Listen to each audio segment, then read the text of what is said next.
GK GS के important question को देखेंगे।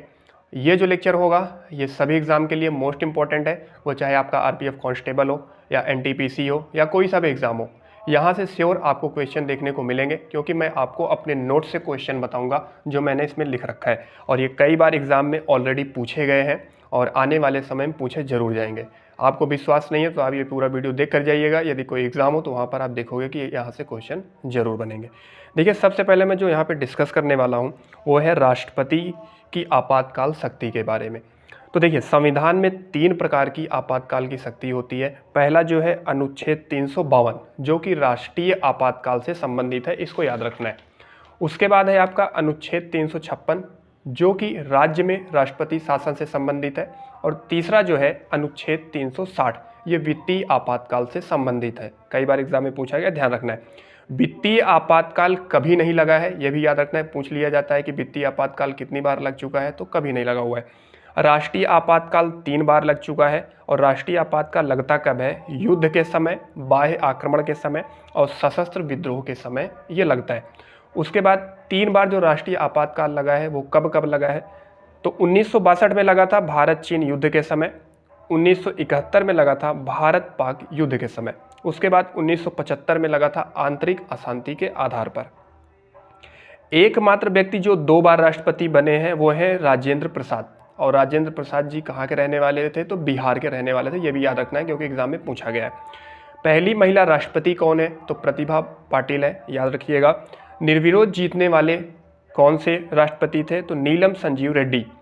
कितने राष्ट्रपति की मृत्यु उनके कार्यकाल के दौरान हुई थी? तो पहले हैं जाकिर हुसैन और दूसरे हैं फखरुद्दीन अली अहमद। क्लियर है। उसके बाद बात करते हैं आर्टिकल 52 यानी अनुच्छेद 52 किससे संबंधित है? तो ये राष्ट्रपति से संबंधित है। अनुच्छेद 54 कहता है राष्ट्रपति के निर्वाचन से संबंधित है। और अनुच्छेद 61 जो है वो राष्ट्रपति पर महाभियोग से संबंधित है। कई बार ये भी पूछा गया है, ठीक है। उसके बाद है भारत के राष्ट्रपति पर महाभियोग कहाँ से लिया गया है? तो याद रखना है यूएसए से लिया गया है। राष्ट्रपति के सेवानिवृत्ति की आयु कोई नहीं है। अब मैं बात करूंगा प्रधानमंत्री और मंत्रिपरिषद के बारे में। देखिए, मंत्रिपरिषद होता क्या है? ऐसे लोगों का ग्रुप जिनमें कैबिनेट मंत्री, राज्य मंत्री, उप मंत्री हों तथा इनकी अध्यक्षता प्रधानमंत्री करता है, उसे ही मंत्रिपरिषद कहा जाता है। मंत्रिपरिषद के मंत्री के कितने प्रकार हैं? तो 3 प्रकार। एक होता है कैबिनेट मंत्री, दूसरा राज्य मंत्री, तीसरा उप मंत्री। केंद्रीय मंत्री के बारे में बात करें तो केंद्र सरकार के महत्वपूर्ण मंत्रालय जैसे वित्त मंत्रालय हो गया, गृह मंत्रालय हो गया, रक्षा मंत्रालय हो गया, कृषि मंत्रालय हो गया, शिक्षा मंत्रालय को संभालने के लिए केंद्रीय मंत्री होते हैं। राज्य मंत्री क्या करते हैं? ये कैबिनेट मंत्री को सलाह देने का काम करते हैं राज्य मंत्री। उप मंत्री क्या होता है? तो देखिए, उप मंत्री की बात करेंगे तो केंद्रीय मंत्री और राज्य मंत्री दोनों को राजनीतिक संसदीय सहायता प्रदान करते हैं उप मंत्री, ठीक है।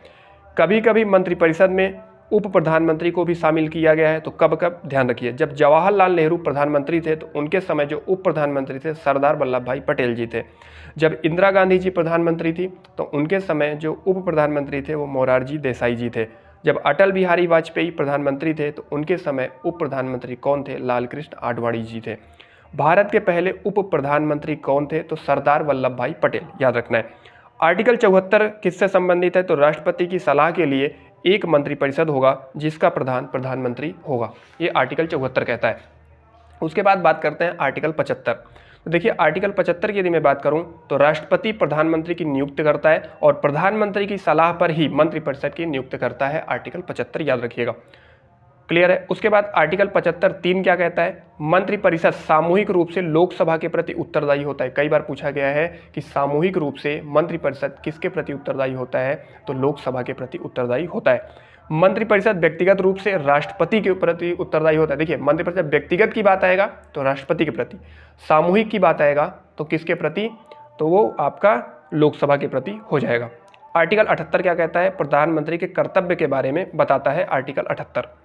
देखिए, 91वें संविधान संशोधन के तहत मंत्रिपरिषद का आकार लोकसभा के कुल सदस्यों के 15% होगा। कई बार एग्जाम में पूछा गया है किस संशोधन के तहत? 91वें संशोधन। भारत के पहले मंत्रिपरिषद में 36 सदस्य थे। कितने सदस्य थे? 36 सदस्य थे। पहले वित्त मंत्री का नाम याद रखिए, जान मथाई।